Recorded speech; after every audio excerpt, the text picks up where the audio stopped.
हर जन्म में आपको भोजन भी मिलना है, पानी भी मिलना है, हर जन्म में पत्नी भी मिलना है, पति भी मिलना है, बच्चे भी मिलना है, पर जितने भी बाकी के जन्म हैं उन जन्म में आप भगवान का भजन नहीं कर पाओगे।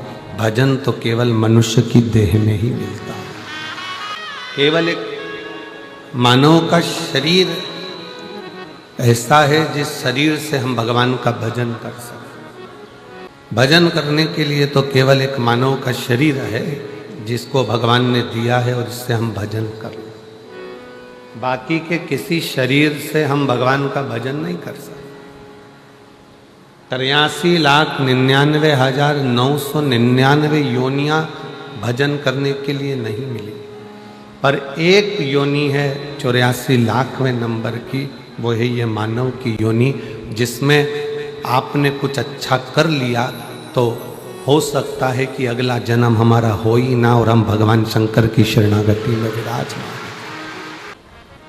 सुख काय में, आपकी भक्ति में। दुख आएगा ये पक्का है, तकलीफ आएगी ये पक्का है। तुम ये मत कहना कि सियोर वाले महाराज ने तो कहा था कि एक लोटा जल चढ़ाओ, दुख नहीं आएगा, ये हमने नहीं कहा। दुख आएगा ये निश्चित है, पर तुम्हारा चढ़ाया गया एक लोटा जल उस दुख को धीरे धीरे धीरे धीरे धीरे धीरे कम करता जाएगा और तुमको इतना बल दे देगा कि फिर तुम अपनी उन्नति की सीढ़ी पर चढ़ना प्रारंभ कर दोगे और आगे बढ़ते चले जाओगे। दुख तो आना है। राम जी को आया, उनके गुरु पास में खड़े थे, गुरु जी कहते थे कि मैं दुख नहीं आने दूंगा। राम जी के जीवन में भी दुख आया है, भगवान कृष्ण के जीवन में भी दुख आया है, माता जानकी के जीवन में दुख आया है। उस दुख की घड़ी में, उस तकलीफ की घड़ी में आपका धैर्य नहीं टूटना चाहिए, आपकी श्रद्धा नहीं टूटना चाहिए, आपका विश्वास नहीं टूटना चाहिए। भृंगी ने एक बात पूछी थी भगवान शंकर से। भृंगी ने शिवजी से जाकर पूछा कि प्रभु जीवन क्या है। शंकर भगवान ने कहा जीवन एक संघर्ष है और वही जीवन यदि किसी सच्चे गुरु के चरणों में जाकर आपने शिव तत्व को प्राप्त कर लिया, किसी सच्चे गुरु के पास जाकर बैठ गए तो जीवन खेल है। और यदि जैसा गुरु ने बताया उस पथ पर चल दिए तो जीवन उत्सव है, जीवन का उत्सव मनाना प्रारंभ कर दो। सारे देवता अमृत के कलश को पाने के लिए वासुकी नाग की रस्सी बनाकर मथ रहे, पर मेरा शंकर उस मथने में नहीं आया, वो वासुकी नाग को देखता रहा। और आखिरी में जब शिवजी ने देखा कि अमृत लेकर सब चले गए, वासुकी नाग शरीर शिथिल होकर कोने में पड़ा हुआ था, तब शिवजी ने जाकर पार्वती से कहा, पार्वती ने मेरे गले में फूलों का हार डाला था, पर पार्वती आज मैं चाहता हूँ मेरी जिंदगी की एक शादी और हो और तू फूलों का हार नहीं, ये वासुकी नाग का हार मेरे गले में डाल। ये वासुकी नाग का हार मेरे गले में पार्वती तू डाल।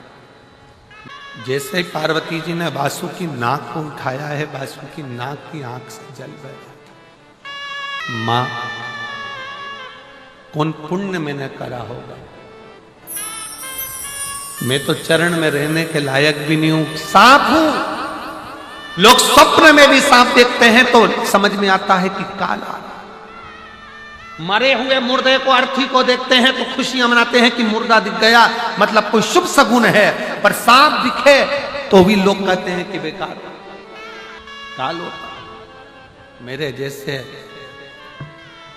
जीव को मां तू हाथ में उठा, मुझे केवल अकेले शंकर जी का चरण नहीं चाहिए, मां मुझे तेरा भी चरण चाहिए, तेरा। वासुकी नाग को हाथ लगाकर मां ने कहा, अरे वासुकी तो जिस शंकर के गले में बैठने जा रहा है ना, उस शंकर के दिल में मैं बसती हूं।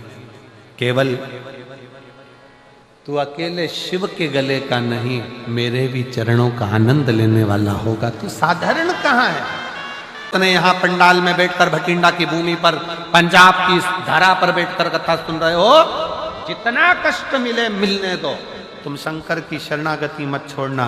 वासुकी नाग शिव का चरण देखता रहा, तुम ये मान लेना, तकलीफ आए तो भी शिव के मंदिर जाओ, कष्ट आया तो भी शिव के मंदिर जाओ, एक लोटा जल चढ़ाते रहो, उसका चरण मत छोड़ना।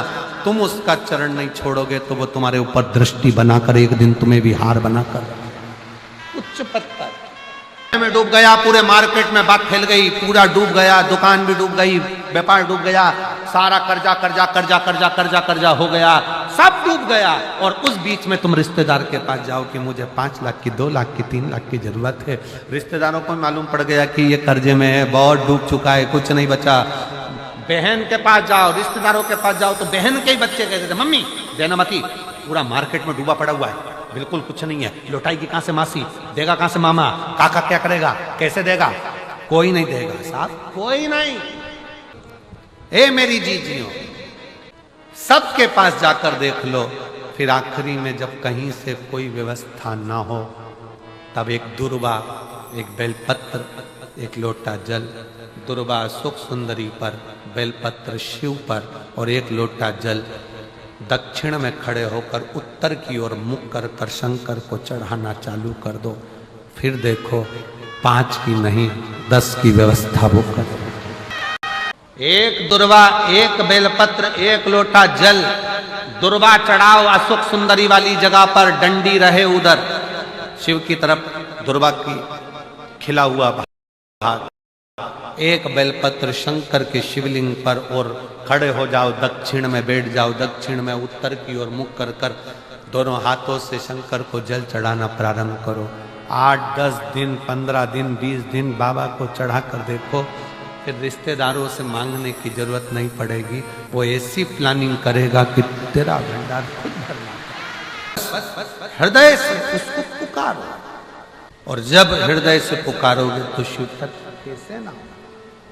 उसी तरह शिव के पास जाओ, वो तुम्हें दे रहा है ना दे रहा है, पर एक लोटा जल चढ़ाते चढ़ाते बस उसकी दृष्टि, उसकी पनाह में रही, फिर देगा। और जितनी टीवी पर कथा सुन रही है मेरी जीजियों, अगर तुम्हें शिव पर भरोसा है तो दुख कैसा भी होगा, मेरा बाबा उसे काट कर रखे। भरोसा रखो शंकर पर, भरोसा रखो शिव पर। ये जितने दर्जी है ना, दर्जी जो कपड़े सिलते हैं, ये दर्जी जो कपड़े सिलते हैं, कपड़े सिलने वाले दर्जी जो शर्ट में जेब लगाते हैं ना, वो उल्टी साइड लगाते हैं। कौन सी साइड लगाते हैं? उल्टी साइड। कभी भी वो राइट हैंड में जेब नहीं लगाते, दर्जी हमेशा उल्टी साइड जेब लगाते हैं। उल्टी साइड जेब क्यों लगाता है कि तुम मंदिर में जाओ, शंकर जी को बेलपत्र चढ़ाओ तो बेलपत्र जेब में रखना, जेब उल्टी साइड में है, मतलब दिल यहाँ है, शंकर जी को दिल में बिठा कर रखना तो तुम्हारा कार्य सफल होता चलेगा। काहे चिंता करते?